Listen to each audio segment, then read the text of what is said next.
Today we are going to start with Hamilton's principle.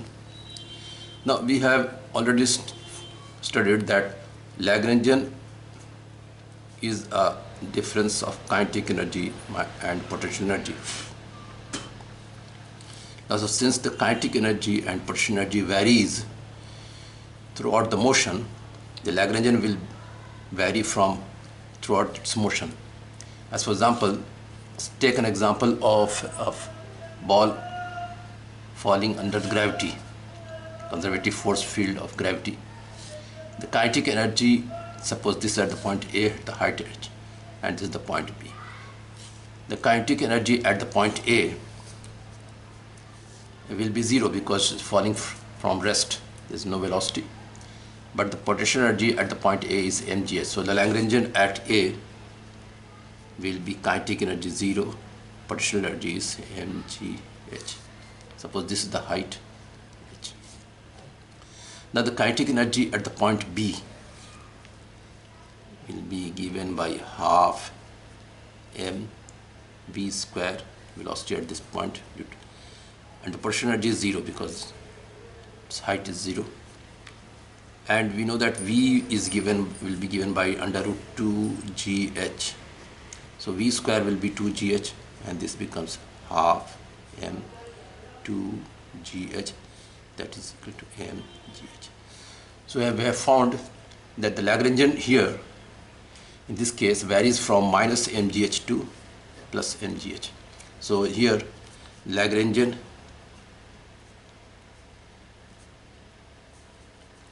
varies from minus mgh to plus mgh. It means throughout its motion the Lagrangian is varying. So what the Hamilton's principle says is that if you divide the whole duration of motion into small time segments, suppose, and take the product of the Lagrangian at that small time duration. So if suppose the Lagrangian, we have divided the whole duration of motion from say time, let the Lagrangian starts, let the motion is between the duration t1 to t2. We divide this duration into small time elements, say delta t. So the Lagrangian at the initial time delta L1 plus the Lagrangian L2 at another time delta t time elements, and again this, and if you sum this whole, go on doing, suppose the time is here and the motion starts from say t1, particle reaches t2, and throughout its motion its Lagrangian is varying.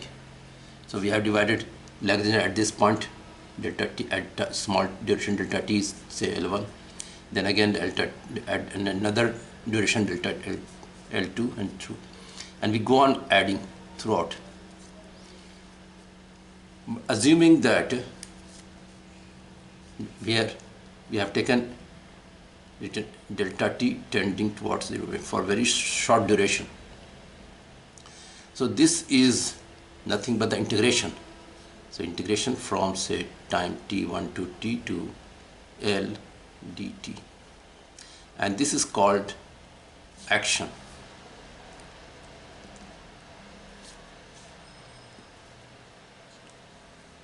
So according to Hamilton's principle, this action is extrema. It means the path followed by the particle throughout its motion will be extremum. It means that any change in the direction, this action will be 0. Any variation in this action will be 0. This means any variation in L dt from time t1 to t2, or you can write as delta L dt t1 to t2, and this whole thing will be 0. There will be no variation in the action. So this is the Hamilton's principle. Now we can derive Lagrangian equation of motion from this Hamilton's principle. So our aim is to derive Lagrangian equation of motion from this Hamiltonian principle. So Lagrange's equation of motion from Hamilton's principle.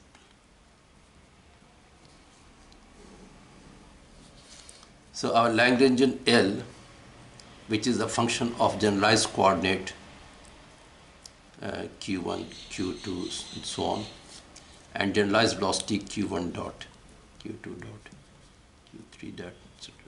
And suppose the Lagrangian does not depend upon time, so it depends only on generalized coordinate and generalized velocities. So any change in this Lagrangian or any variation in this Lagrangian will be, since the Lagrangian is a function of generalized coordinate, the variation in Lagrangian means the variation of Lagrangian with the generalized coordinates. So the variation in Lagrangian with the generalized coordinates, I is for 1, 2, 3, 4, suffix I is, and a change in the generalized coordinate. This relates the rate at which the Lagrangian is changing, and this is the amount of which is a change in the generalized coordinates, plus the change in the Lagrangian with generalized velocities, the change in velocities, and this is summed over I. I is from 1, 2, 3, 4, 1 for whole. So now Hamilton's principle, this is the Hamilton's principle. It means if you take the integration of this from t1 to t2, and this must be 0. So it means t1 to t2 delta L by delta Qi plus delta L by delta Qi dot delta Qi dot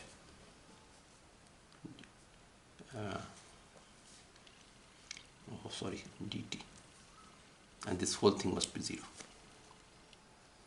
Okay, now I'm separating, then removing the brackets and writing t1 to t2 I delta L by delta Qi. So this summation is the whole both of the factors.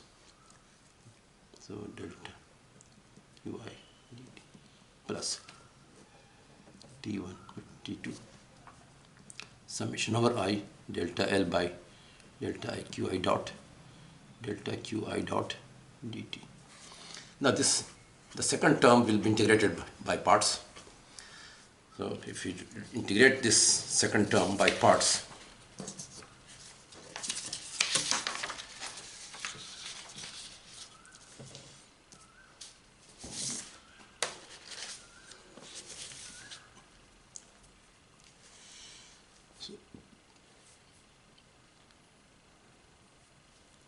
the first term is as it is,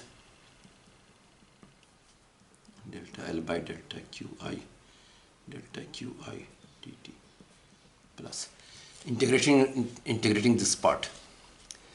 So integrating this part means first this will be integrated delta L by delta Qi dot delta Qi limit t1 to t2.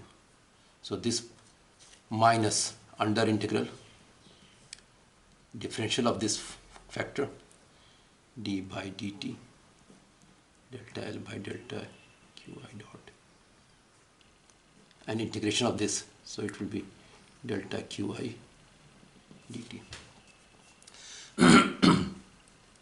So according to Hamilton's principle, any variation in the path or the action will be 0, but at the end points they must meet. So any variation, suppose this is the variation, but at the end points there is no change in the generalized coordinate. So at the end points, so at the end points that is at time t1, at t1 delta qi at t1 is equal to 0, and at delta qi at time t2 will also be 0. At t1 it is 0, at t2 also it is 0. So here delta qi limit is taken as t2, so the delta qi at time t2 will be 0 minus delta qi at time t1 will be 0, so this factor will be 0, and 0 is equal to t1 to t2 I delta L by delta qi dt minus this factor is 0, so this minus comes here, and t1 to t2. Okay, and summation is here again, summation. So the summation here is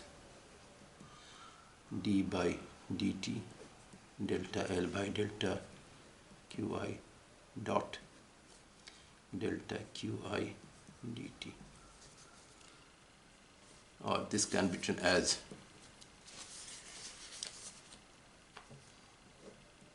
t1 to t2 I delta L by delta qi minus d by dt delta L by delta qi dot delta qi dt. Now this whole thing is equal to 0.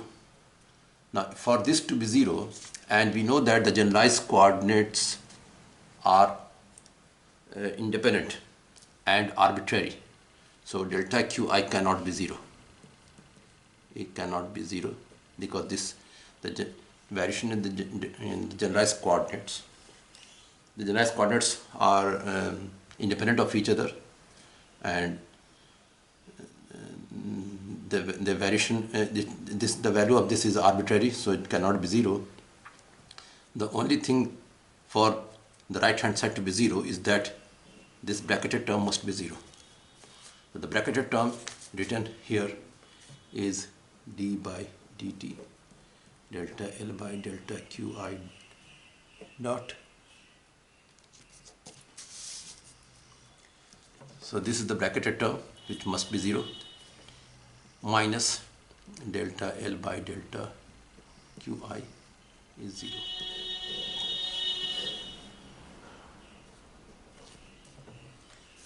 And this bracketed term is nothing but this is the Euler's Lagrange's equation of motion. So we have derived Lagrange's equation of motion from the Hamilton's principle, which was the action integral is extremum. So we have derived this. In the next class we will discuss the conservation laws, and we will find that the conservation laws depend upon the space and time, variation in space and